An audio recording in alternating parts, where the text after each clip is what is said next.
Hello, નમસ્તે દર્શક મિત્રો. Socio legal advice by Hema Shukla advocate જુનાગઢની મારી યુટ્યુબ ચેનલમાં આપનું હાર્દિક સ્વાગત છે. મિત્રો, આપણે વાત કરતા હતા શિવરાત્રિના ભવનાથના જુનાગઢના મેળાની વાહન વ્યવસ્થા અંગેનો નિર્ણય અને ટ્રાફિક સમસ્યાના આજે આપણે વિડીયો પાર્ટ 3 લઈ લઈએ છીએ. આમાં મારે શાસક પક્ષને આ નિર્ણય લેનાર અને નિર્ણયની અમલવારી કરનાર તંત્રને કેટલાક સવાલો કરવાના છે અને આ અંગે પબ્લિકને કેટલીક અવેર કરવાની છે. એટલે કારણ કે અલ્ટિમેટલી આ નિર્ણયની અમલવારીમાં પણ જે કરવું હશે એને રોકવા માટે એ પબ્લિકે જ કરવું પડશે. હું માત્ર અવેરનેસનું કામ કરું છું. હું કોઈને ઉશ્કેરવાનું કે કામ કરતી નથી, જગાડવાનું કામ કરું છું તમારા રાઇટ માટે, તમારી સગવડ માટે.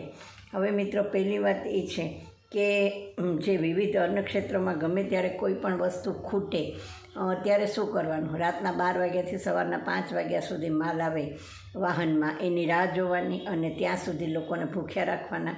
બીજું, આ અન્નક્ષેત્રોમાં સેંકડો લોકલ માણસો પણ સેવા આપવા માટે જતા હોય છે સ્વયંસેવક તરીકે. તો એ લોકોની રોજની અવર જવરનું શું? એણે રોજ ચાલતા જવાનું, ચાલતા આવવાનું, કે રાતના 12 વાગે કમ્પલસરી કોઈ વાહન એ લોકોનું જે છે એ માલ ભરીને આવે એની જ રાહ જોવાની, એમાં બેસીને આવવાનું? એને તંત્ર એલાઉ કરશે? એને નહીં એલાઉ કરશે તો સ્વયંસેવકો ક્યાંથી કાઢશે અને આટલા બધા ભંડારા કેવી રીતે ચાલશે? પછીનો જે છે કે સાંસ્કૃતિક કાર્યક્રમોના કલાકારો અંગેનું છે. તો એના ઇન્સ્ટ્રુમેન્ટ વગેરે સાથે કેવી રીતે જશે આવશે? એ તબલા, ઢોલક, હાર્મોનિયમ બધું માથે ઉપાડીને ચાલતા જશે, ચાલતા આવશે? એટલે કે એને માટે પણ તમે વાહનની, બસની વ્યવસ્થા કરવાના છો. અને જો આ બધા માટે રોજ આટલી બધી બસો, મિની બસો પણ દોડાદોડ કર્યા કરશે અને ચાલ્યા કરશે તો નાના વાહનો કરતાં વધારે જગ્યા રોકશે ને વધારે ટ્રાફિકની સમસ્યા ઊભી કરશે. આમ તો એ લોકો માટે પણ પછી સગવડ હોય જ નહીં. એણે પણ જો પૈસા લઈને પોતાની કલા પીરસવી હોય, કોમર્શિયલ ધોરણે કામ કરવું હોય તો ચાલતા જ જવું જોઈએ, ચાલતા જ આવવું જોઈએ. સાચી વાત તો એ છે. એને માટે પણ પાસ કે સગવડ શા માટે?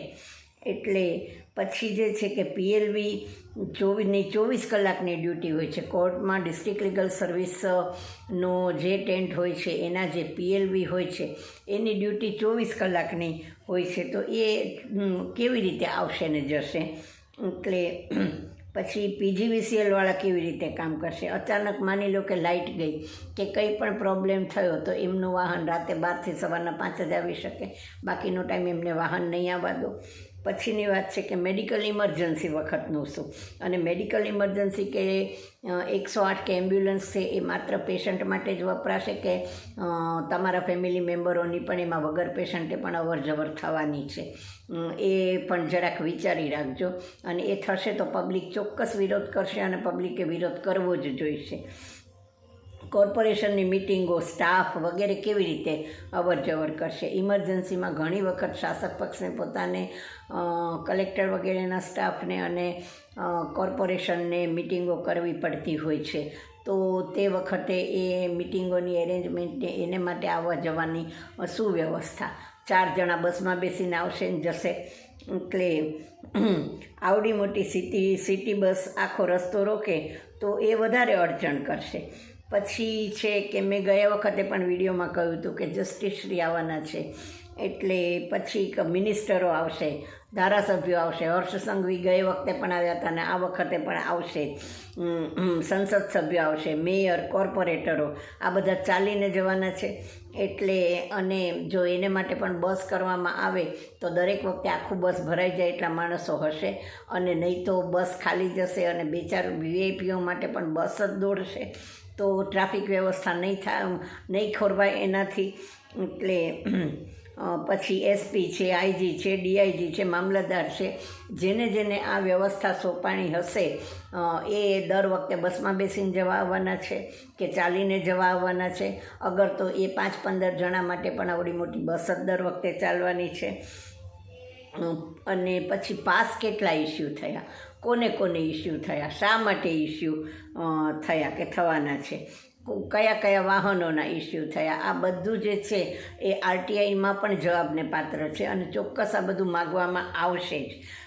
પછીની વાત છે કે ધારાસભ્યશ્રીએ સોશિયલ મીડિયામાં એવું લખ્યું છે કે આગામી મહાશિવરાત્રિના મેળામાં હું મારો ગાડીનો પાસ નહીં કરાવું, અને તંત્ર દ્વારા ટ્રાફિક અને સુરક્ષા પર જે વ્યવસ્થા કરવામાં આવી છે તેનો એક સામાન્ય નાગરિક તરીકે પૂરો સહયોગ આપીશ. એટલે તો મિસ્ટર ધારાસભ્ય, ન સહયોગ આપો ને જાઓ પણ ક્યાં. પહેલી વાત એ કે જો આ નીતિ નિયમોનો ભંગ કરો તો ભૂંડા લાગશો. બીજી વાત એ કે જો એનો ભંગ કરશો તો લોકોની આંખમાં આવશો અને ભવિષ્યમાં મતદાન ઉપર પણ એની અસર કરશે. હવે અને ત્રીજી વાત એ કે શાસક પક્ષનો તમારા પોતાના નિર્ણયો છે, એટલે તમારે એની અમલવારી કરે જ છૂટકો છે. એટલે કે તમે પાસ માગી શકો પણ નહીં, તમને પાસ નીતિમત્તાથી આપી શકાય નહીં. જોકે નીતિને એને શાસક પક્ષના ધારાધોરણોને કોઈ લેવા દેવા નથી, સ્નાન સૂતક નથી. એટલે આમ તો જુઓ તો મોટે ઉપાડે સોશિયલ મીડિયામાં આવી જાહેર ખબર આપીને મહાનતા દર્શાવવાનો ને લોકોને મૂરખ બનાવવાનો પ્રયત્ન કરવાની કોઈ જરૂર જ નહોતી, કારણ કે આ પણ તમારું એક લઘુતા જ સિદ્ધ કરે છે. તમે એનાથી ખૂબ જ ભૂંડા લાગ્યા છો. અને આમ તો મજબૂરી કા દૂસરા નામ મહાત્મા. તમારા પોતાના નિર્ણયો છે, તમારી પાર્ટીના નિર્ણયો છે, તમારા જે આકાઓ છે ગાંધીનગરમાં બેઠા છે એના નિર્ણયો છે, એ ન માનો ને તમે જાઓ પણ ક્યાં. એટલે આવા ખોટા જે છે એ પહેલાં કરવાના પ્રયત્નો કરવાની, લોકોને ગુમરાહ કરવાના અને લોકોમાં મહાનતા દર્શાવવાના, કારણ કે હવે લોકો બધા તમને જાણી જ ગયા છે ને સમજી જ ગયા છે. એટલે એ તો મિસ્ટર પગે જ ચાલીને જવાનું ને આવવાનું રે. વાહનના પાસનો તો કોઈ સવાલ જ પ્રશ્ન ઊભો નથી થતો. અને માત્ર તમારે નહીં, મિનિસ્ટરોએ, સેન્ટ્રલના એમપીઓએ, સેન્ટ્રલના મિનિસ્ટરોએ, આ બધાએ ચાલીને જ જવાનું રહે ને એના વતી પણ તમે આવી બાંયધરી આપો કે કોઈ પણ વાહનમાં નહીં જ જાય, કે વાહનના પાસ નહીં જ માગે, કે એને વાહનના પાસ નહીં જ ઇસ્યુ કરવામાં આવશે, તો ખરું કહેવાય. પોલું છે ને વાગે એમાં કરી તે શું કારીગરી, સાંભેલું વગાડે તો હું જાણું કે તું શાણો છે. એટલે આવા ખોટા મૂરખ બનાવવાના પ્રયત્નો હવે બંધ કરો મહેરબાની કરીને. એટલે અને આ માટે પબ્લિકે જ જાગવું પડશે મિત્રો. 2 કે 3 કલાકના સાંજના રાતના સાંસ્કૃતિક પ્રોગ્રામો માટે આવડું મોટું જે પાર્કિંગનું ગ્રાઉન્ડ હતું જિલ્લા પંચાયત ગેસ્ટ હાઉસની સામેનું, એ આખા દિવસ માટે રોકી રાખવું, એનો કોઈ જ ઉપયોગ પાર્કિંગમાં પણ ન કરવો કે ન થવા દેવો. અને જે હજારો રૂપિયાને ખર્ચે સ્ટેજ બાંધેલું છે સાંસ્કૃતિક પ્રોગ્રામ માટેનો, એનો ઉપયોગ ન કરવો ને એને પણ ફાલતુમાં રોકી રાખવો કે એનો પણ દુરુપયોગ થવો. એટલે અને અહીંયા સ્ટેજના ને એ બધી નવી વ્યવસ્થા ખર્ચે ઊભી કરવી, તો આ બધું એક તદ્દન બુદ્ધિવિહીનતાનું પ્રદર્શન છે. ગ્રાન્ટ ખાવા માટેનું, પૈસા ખાવા માટેની આ એક વ્યવસ્થિત આયોજન અને કાવતરું છે. તમને કોણે કીધું કે અમારે લઘુકુંભ જોઈએ છીએ? અમારો જે શિવરાત્રિનો મજાનો સાદો મેળો ધૂળિયો હતો ને એ જ અમારે જોઈએ છે ને એ જ અમારો રહેશે. લઘુકુંભ તમે દેવો છો અને તમારા કુંભમાંથી અહીંયા અમૃતના ટીપા પડ્યા છે, તમે આને લઘુકુંભ જાહેર કરી દીધો. એટલે અમારે તમારી ગ્રાન્ટ નથી જોઈતી અને તમે પૈસા આપીને લોકોની સગવડને, લોકોની વ્યવસ્થાને ખરીદી લો એમ છો. એમ તમે પૈસા આપો એટલે માણસોએ તમે કહો એમ કરવાનું, બધાય તમારી ચિઠ્ઠીના ચાકર થઈ જાય. તો તમારા પૈસામાંથી આ મેળામાં આવનાર બધાના ઘરમાં ઘઉં આવે છે. એટલે રૂપિયા આપીને તમે શું લોકોની સગવડ છીનવી લેવા માગો છો કે મેળાનું સત્યાનાશ કરવા માગો છો? આવી વાહિયાત મહેરબાની કરીને પેલી બંધ કરો. ગયે વખતે પણ લઘુકુંભમાં તમારા તાઇફાઓમાં ઘણા બધા પ્રશ્નો ઉપસ્થિત થયા હતા. એટલે મેં કહ્યું કે ઝાઝા નબળા લોકથી કદી ન કરીએ વેર. એમ જો આ નબળા લોકો જાગશે ને તો તમારા એક વાહનોની ગાડીને અને ઇવન બસની આડે પણ એ લોકો સૂઈ જઈ શકે છે. એટલે મહેરબાની કરીને આવા પ્રયત્નો ન કરો. વૃદ્ધોનો, સિનિયર સિટીઝનનો, બાળકોનો, મહિલાઓનો એ બધાનો વિચાર કરો અને આવી રીતે મેળો લંબાવવાનો ધીરે ધીરે કરતાં આમ તો તમે મેળો કાઢવા ચોક સુધી લઈ આવશો લંબાવતા. અને સાધુ સાધુ સંતો શું કરે છે? સંતો શા માટે આને માટે નથી બોલતા? તમારું સંતત્વ તમારા આશ્રમો જો નભે છે તો એ તમારા ચેલાઓને તમારા ફોલોઅર્સના પૈસેથી અને દાનથી નભે છે. તો એને માટે એની રક્ષા માટે તમારે પણ કંઈક કરવું જોઈએ. ઇન્દ્ર ભારતીજી એક બોલ્યા છે એવું ક્યાંક મેં વાંચ્યું કે સાંભળ્યું હતું. એટલે તો બાકીના સંતોની કોઈની ફરજ નથી થતી કે આ નિર્ણય સામે જેહાદ જગાડવાની કે એનો વિરોધ કરવાની. એટલે કે પછી બધા જ આમાં સરકારી સંતો થઈ ગયા છે. એટલે તો એ ઘણું જ ખોટું છે. લોકોના દાન ઉપર નભી અને સંતત્વ નિભાવનારની લોકોના હિતની રક્ષા ન કરવી એ સંતત્વ નથી પણ શઠત્વ છે. એટલે સાધુ સંતોની પણ ફરજમાં આવે છે. શાસક પક્ષ તમારી રવાડીનો રૂટ વધારી શકે, એ લોકો પબ્લિકની યુટિલિટી છીનવી શકે અને તમારે હાય હા કરીને બેઠા રહેવાનું. તો આટલા માટે તમે લોકો સાધુ બન્યા છો. વિરોધ પક્ષો શું કરે છે? એક પણ પરસાણા સિવાય એક પણ વિરોધ પક્ષે કોંગ્રેસે આપે કંઈ પણ વિરોધ નોંધાવ્યો નથી. તમે ત્યાં ધરણા કરી શકો, પિકેટિંગ કરી શકો, બસોને રોકી શકો, આ બધું ઘણું બધું, એની ચીમકી આપી શકો, આ બધું ઘણું કરી શકો એમ છો. અને આ તમારી ફરજમાં આવે છે પ્રજા પ્રત્યેની. માત્ર ધારાસભામાં કે સંસદમાં જ રાડોરાડ કરીને એને થોભાવી દેવી કે ન કરવા દેવું કે ભ્રષ્ટાચાર ખુલ્લા પાડવા કે દારૂ પકડાવવો કે એટલાથી જ તમારી ફરજ પૂરી નથી થઈ જતી વિરોધ પક્ષ તરીકેની. આ બધું તમારી ફરજમાં આવે છે, લોકોની યુટિલિટી. અને એક વાત યાદ રાખજો કે તમારે મત લોકો પાસે માગવા આવવાના છે. આ કોઈ શાસક પક્ષ પાસે કે કલેક્ટર કે આઈજી કે ડીઆઈજી કે મિનિસ્ટરો કે એની પાસે નહીં.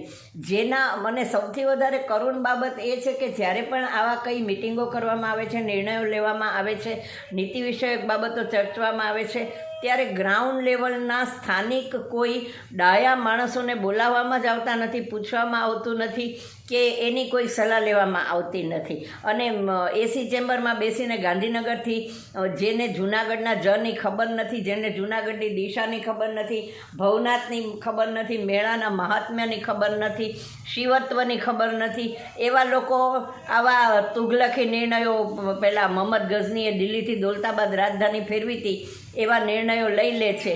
અને આ તંત્ર પછી ઊંધે કાંધ એનો પગાર ખાતા હોય એટલે ન છૂટકે એની અમલવારી કરવામાં લાગી જાય છે. તો આ એક તદ્દન જ વાહિયાત અને ખોટી વાત છે અને ચાલી શકે એમ નથી કે ચલાવી શકાય એમ નથી. પ્રેક્ટિકલી આ શક્ય જ નથી. અને મેળાને ભવિષ્યમાં પણ આ મારી નાખવાની કે મેળો બંધ કરાવવાની કે એનું મહાત્મ્ય ઘટાડવા માટેનું આ એક વ્યવસ્થિત કાવતરું છે. તમે તમારી જાતને સનાતનીઓ માનો છો? સનાતની તમે હો તો હિન્દુ સનાતન ધર્મના આવા બધા વાર તહેવારોને એના એના બિલીવર્સને ફોલોઅર્સની વ્યવસ્થામાં અને સગવડમાં બને એટલો વધારો કરવાનો તમારે પ્રયત્ન કરવો જોઈએ કે આવા પેલા નાખવા જોઈએ.